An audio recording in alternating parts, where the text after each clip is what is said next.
Hi, this is Ryan. It's July 21st, 2017, and yesterday another singer killed himself, and it wasn't long after Chris Cornell killed himself. So Chester Bennington yesterday, yesterday afternoon, killed himself. He was the lead singer of Linkin Park, one of my brother's favorite bands. And I did a video on it yesterday, and a lot of what I had to say was about my brother. I have wrote a lot about this over the years on my website, BehindZionCurtain.com, and as well as at ClovisStar.com.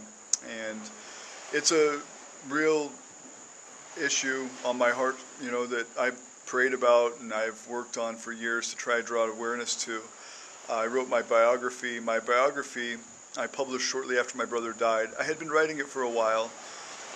And it was about suicide and about how people can find hope. And so that's why I wrote my story, and then I published it in roughly 2001. And I tried and failed to kill myself at age 17. I was close. I was having seizures. I was minutes away from death after my grandma had tried to save me and was successful.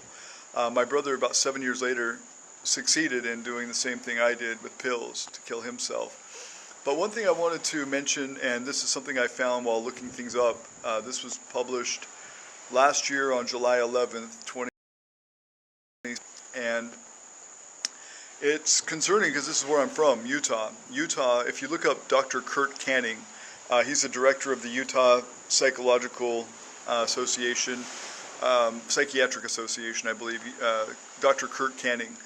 Anyway, he was, a longtime doctor and a, state employee for a long time, advising on these issues. And he says, he points out that he believes the Mormon cult reason for Utah's high suicide rates doubled the national average, and just a lot of associated issues. The high teen suicide rates are what seriously concerned me. So this says, according to Utah KSTU News, disturbing new data from the Department of Health indicates the leading cause of death among Utah children ages 10 to 17 is suicide. Last year we were over 600, said Dr. Todd Gray, the chief medical examiner for Utah. We certainly are on track for being over 600 this year. So what that means every day, on average, we are going to see at least one to two possibly suicides. At least one to possibly two suicides each day. In Utah has nearly tripled since 2007. It is now the leading cause of death among 10 to 17-year-olds in Utah. Look at the numbers here, folks. These are big numbers, Gray said.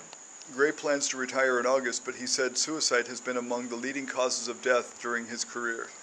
One of the saddest things I see on an ongoing basis is the sense of shame and then the effort to hide that a suicide has occurred, he said. Does not help anyone, really.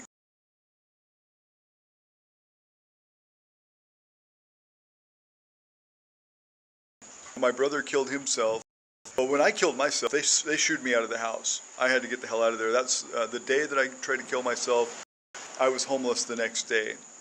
Once again, but I was seriously on my way out of the house, on my way to Seattle after my suicide attempt at age 17, and they didn't want any of the neighbors to know. And when my brother killed himself, my brother Justin, you can see his website at www.justin-thompson.com. When he killed himself, they pretended like it was an accident.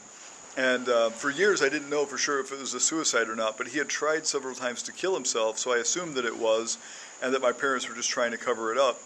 Then I got his death certificate. I ordered his death certificate from the state of Utah, and it said suicide. So anyway, on with this. Gray believes that tackling the issue is hard for several reasons. One reason is that there is a dire need for more mental health programs, and there is a lack of funding for treatment, especially because insurance doesn't usually cover it. Of course, more needs to be done because we're still seeing big numbers, and the death rate still keeps going up, he said. Utah health experts haven't found a cause for the increase, but they say new technology could have a lot to do with it. It's been found through research that having more than 5 hours of screen time per day is associated with a much higher risk of depression and suicidality.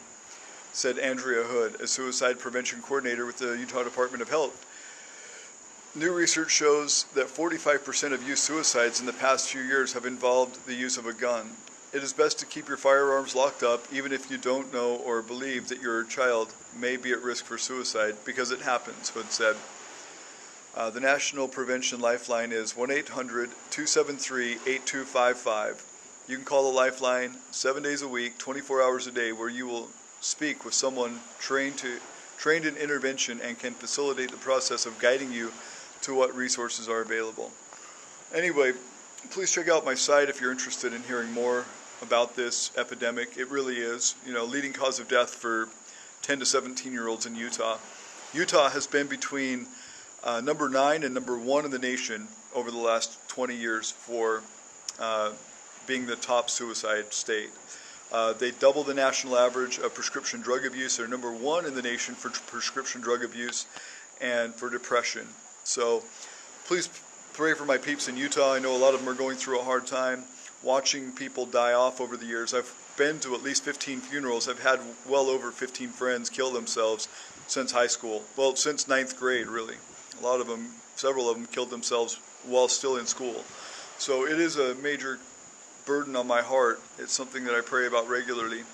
And I hope you will join me in prayer on that. Thanks so much.